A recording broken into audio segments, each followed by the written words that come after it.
Hi everyone, this is Chris from Keynes Academy. This video is part 1 of our Globalization mini-series, an overview to globalization and the economic opinions surrounding globalization.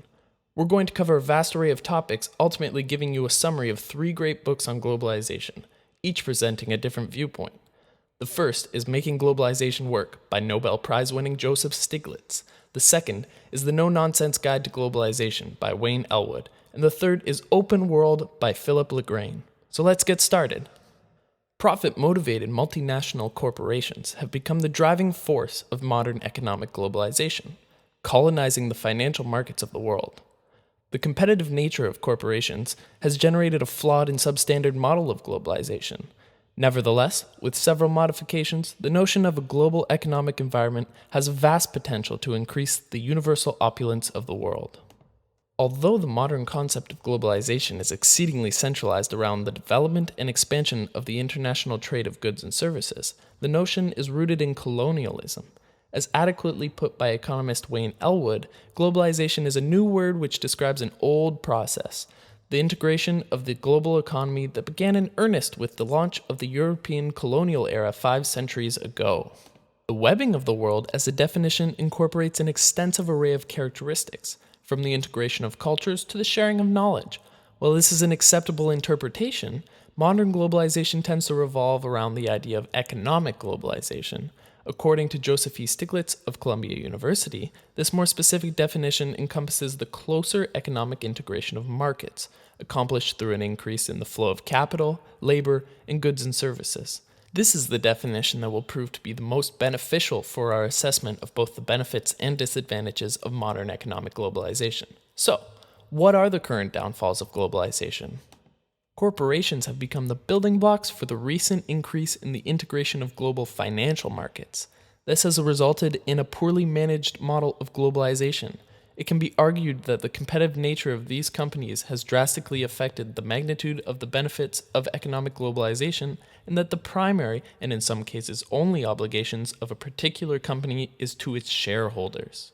Ellwood disputes that the ideals of competition and efficiency currently dominate the discussion of the role of government in social policy.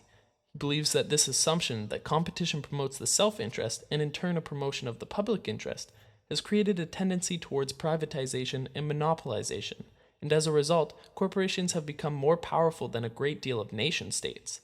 He continually states that this is effectively reinforced by the implementation of free trade agreements that assist in binding the hands of the states that agree to them. In addition, Stiglitz brings to our attention the vast political power corporations have the ability of holding.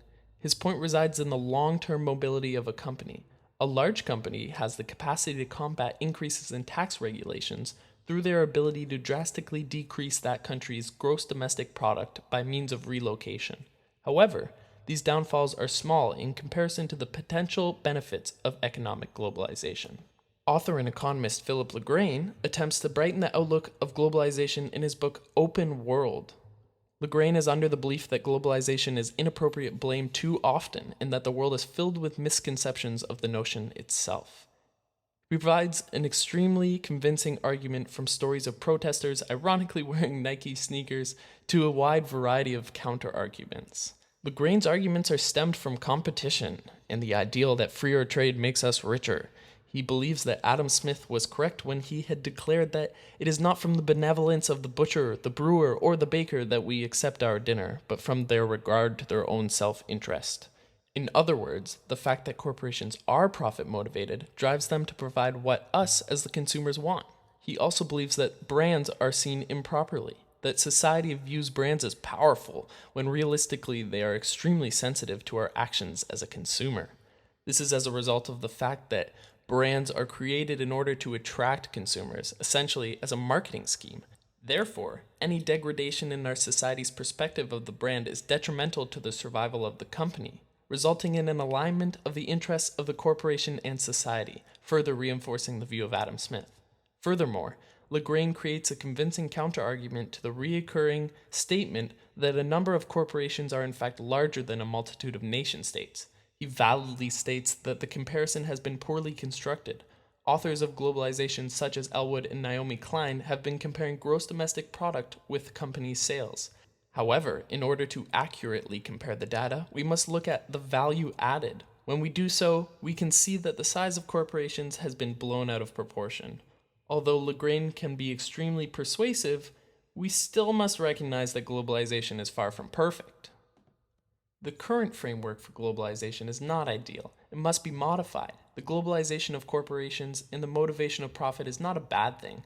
However, it would be beneficial to slightly realign the incentives for these corporations. Stiglitz has taken initiative in outlining the measures that we need to take in order to make globalization work. He states that the success of globalization lies in the modification of corporate social responsibility, limiting the power of corporations, improving corporate governance, improving global laws for the global economy, and the reduction of the scope for corruption. In doing so, we have the ability to create a new universal opulence and increase the living standards across the world. Once again, this is Chris from Keynes Academy. I hope you enjoyed part 1 of our Globalization mini-series. Don't forget to subscribe, comment, and like. Let us know how we are doing here at Keynes Academy. And of course, stay tuned for part 2.